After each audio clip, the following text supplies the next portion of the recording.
A new day was beginning in the quiet and lonely life of a mailman in the beautiful city of New Orleans, Jason Collins. For this man, his routine delivering neighbors' mail was his way of life. Every delivery address was a story, and he knew them all, or almost all of them. Jason had been alone all his life. He was not ashamed of it. On the contrary, whenever it was suggested that he look for a partner or meet someone to share his life with, he was kind and replied that he was already happy with the life he had, and that his heart was not made to beat for anyone else but his family or his two cats, Arthur and Melissa. But this story is about what we hide from others, and Jason was to be no exception. Was he really meant to live alone? And had he never fallen in love? His heart had never raced for anyone, nor had he ever felt the butterflies in his stomach that everyone talks about. He claims he hasn't, but everyone here is lying, even the mailman. However, the way in which his secret would come to light and change his life would be totally unexpected, and would leave all the neighbors of the quiet New Orleans neighborhood where this man delivered his letters every day speechless. A new day had begun, and Jason was about to go on his morning delivery route. The sun was shining brightly despite the cold weather, and the neighbors were slowly waking up in their homes, oblivious to the terrible secret that lay hidden in their streets and that would soon come to light. Jason had just had his first coffee of the day and was smiling as he read the delivery list when he stopped at one of the names on the list. He was to deliver a package to Hillary Conrad's house that day.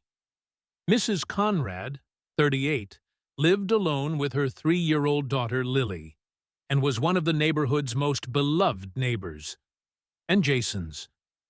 For him, delivering the letters to Hillary was like being given a gift. Hillary was sweet and attentive to everyone, especially Jason and the other workers who, like him, ran the neighborhood smoothly and helped make their lives easier. She always had a kind word for anyone who needed it, and her smile, according to Jason, was able to brighten even the darkest day. She's the kind of person who comes into your life to remind you that there are still good things worth fighting for, Jason once told another neighbor, who also held her in high regard. Jason stood for a few seconds, staring at the delivery address where Hillary lived, smiling and letting the warmth of the woman's face wash over him. Hillary was a widow. He knew that much. Everyone had given her condolences when her husband passed away, including Jason, and since then she had shown no signs of meeting another man to rebuild her life. But Jason knew it was foolish to dwell on such things. He had known her for a long time, but to her he would always be the mailman. A working man. Nothing more. So whenever he felt his feelings were dominating his mind, Jason would push them away and refocus on the tasks at hand. Your job is to deliver the package, be nice, and disappear. That's it. Don't complicate yourself with impossible things that will only make you suffer, he said to himself as he got into his car and prepared to start his workday. What Jason didn't know was that he would face an unexpected challenge that day that went beyond his duties as a mailman and would test his love and loyalty for the neighbors he held so dear. It was 10 o'clock in the morning when he arrived at the street where Hillary lived. It had been several weeks since he had seen her because he had not received any letters or packages. So, to be back in front of her door and have the opportunity to talk to her, even for a few minutes, made him very excited. Jason took the package from Mrs. Conrad and walked to the front door. He stepped across the porch and rang the doorbell. Jason waited anxiously for Hillary to greet him with her beautiful smile. But nothing happened. Normally, a few seconds after knocking on the door, Jason would hear little Lily run open the door and greet him with an effusive greeting. But nothing could be heard. In fact, it seemed as if the house was empty because all the windows were closed and no movement was visible inside. How rare! She always tends to open the door quickly. This is not like her, thought Jason. He again rang the doorbell and then rapped on the door with his knuckles, hoping that he could be heard and that the delay was because Hillary was still sleeping or indisposed. But no one answered. Jason began to get impatient. He didn't want to continue on his route without knowing that Hillary had received her package. He didn't want to leave without seeing her. But most of all, he didn't want to leave without checking that she and her daughter were okay. And he was beginning to get the feeling that something very bad had happened to them. He knocked on the door a couple more times before giving up, but the house seemed empty. Not a sound, not a sign that a mother and her 3-year-old daughter lived there. Jason turned around and was about to continue on his delivery route when he saw something that made him suspect Hillary and her daughter were in danger. On the side of the porch, there were piles of unopened newspapers and several bottles of milk in the basket. He could also see that the yard was badly neglected, and it had been days since anyone had swept up the dry leaves falling from the trees. Hillary would never have her front porch in such a state of neglect. She is a very neat and tidy woman. This is not like her, Collins thought, circling the house with a gesture of concern. The letter carrier went all around the house and peeked through one of the windows. It was the only one through which the inside of the house could be seen through the gap in the curtains. He got as close as he could to look, and what he saw inside the house made him even more nervous than he already was. The living room was a complete mess. It looked as if someone had broken in and had been looking for something.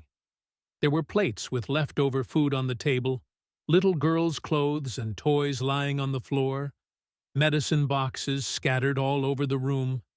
He could even see some broken glass on the floor, although there didn't seem to be any traces of blood or a fight. Jason felt his heart freeze when he saw the state of Mrs. Conrad's house inside. It all indicated that something very bad had happened to the family and that they probably needed help. But how could he do that?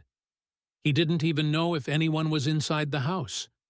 Jason needed to find a way to solve all those questions quickly, but he knew he couldn't do it alone. It was too risky and could endanger his life and the lives of Hillary and her daughter Lily. Do I call the police or ask the neighbors first to see if they've seen or heard anything? Maybe calling the authorities will backfire and end up getting Hillary in trouble. We all know how unsympathetic law enforcement can be in these cases. Sometimes it's best to make sure there really is a problem before sounding the alarm.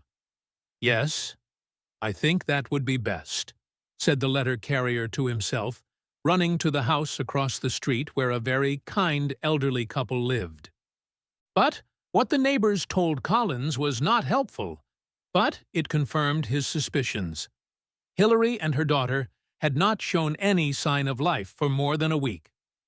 My husband has also been worried about them for several days. Hillary leaves every morning to take her daughter to the school bus, but we haven't seen them for days. We thought little Lily might be sick, and that's why she is absent from school. But now we think it's something else. It is very strange that Mrs. Conrad has the porch of her house in such a state.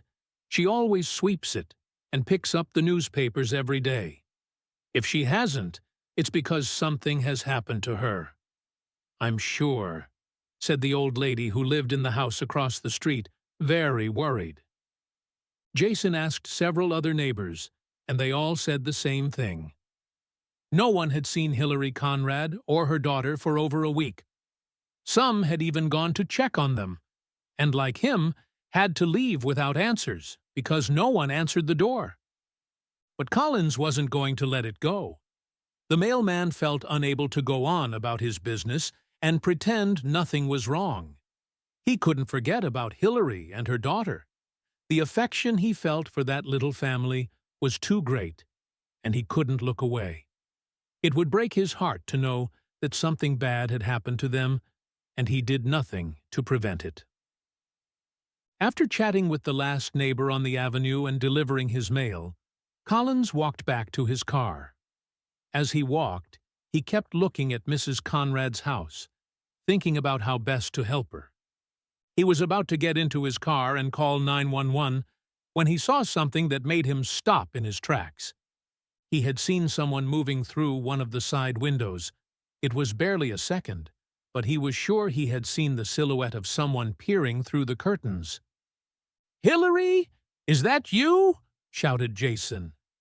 Getting no response, Collins broke into a run toward the house and banged hard on the window, where he thought he saw someone. "Hillary, are you there? I'm Jason Collins. I'm the mailman. I'm trying to get in touch with you.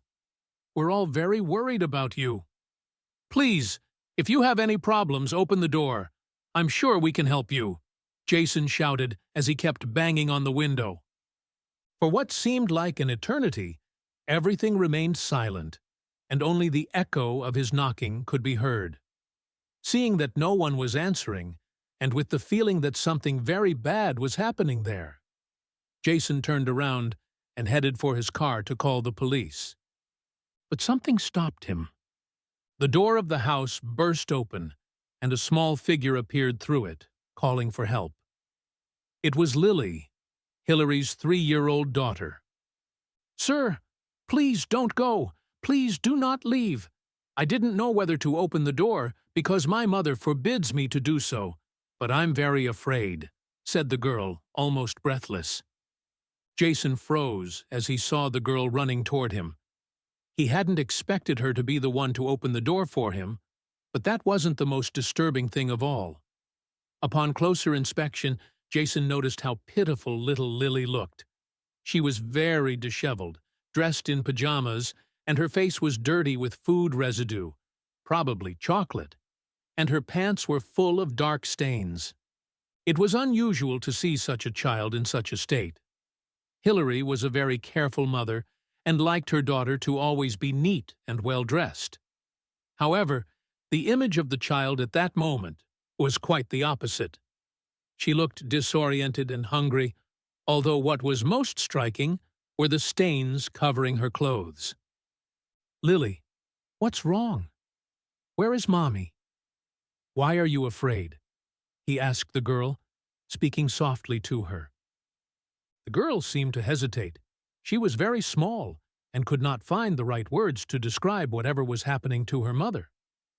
Mom told me not to talk to anyone.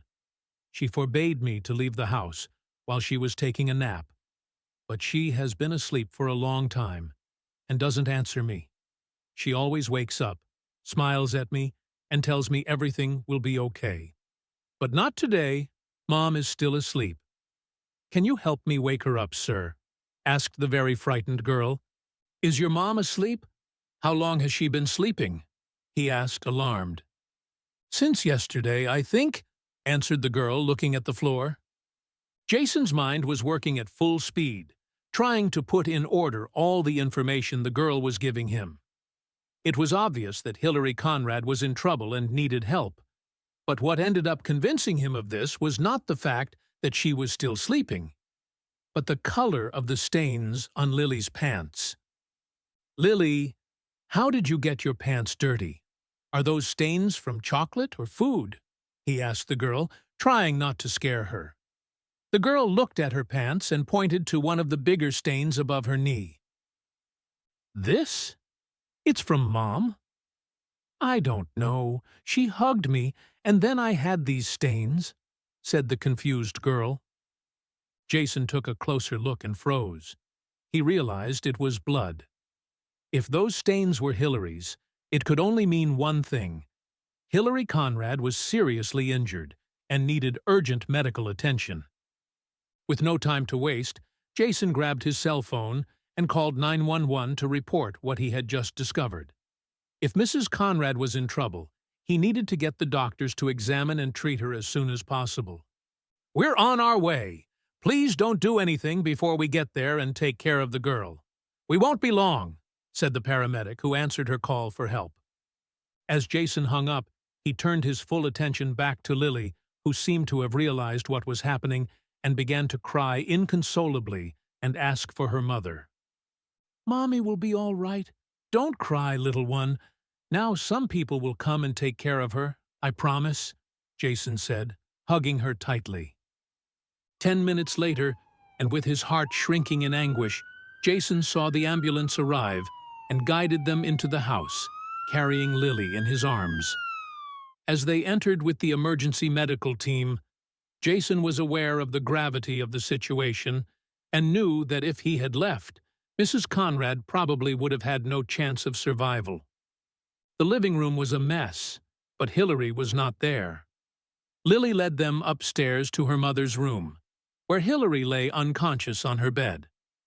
The sheets were dirty, and like the girl's clothes, they were covered with dark bloodstains. "Mommy! Mommy!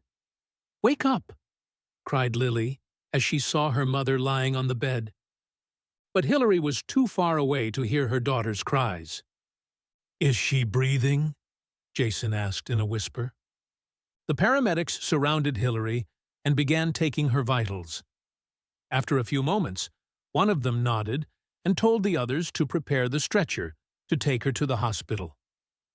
"The pulse is very weak. We don't have much time left. We must get her to the hospital right now, otherwise we will lose her," shouted the one who seemed to be the team leader. A few minutes later, Hillary was inside the ambulance on the way to the hospital. Jason followed closely behind in his car, with Lily in the back seat.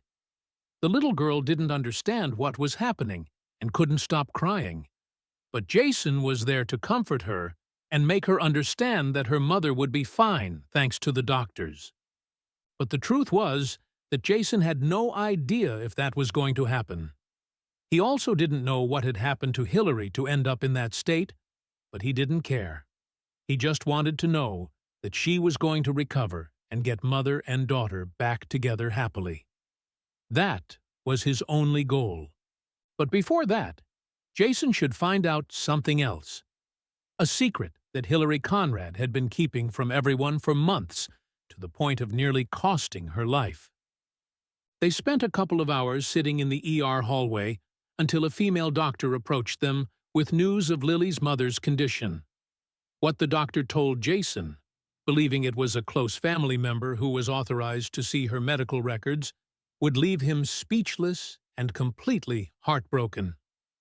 Considering the advanced stage of her liver cancer and the fact that she is a diabetic, Mrs. Conrad is very lucky to be alive.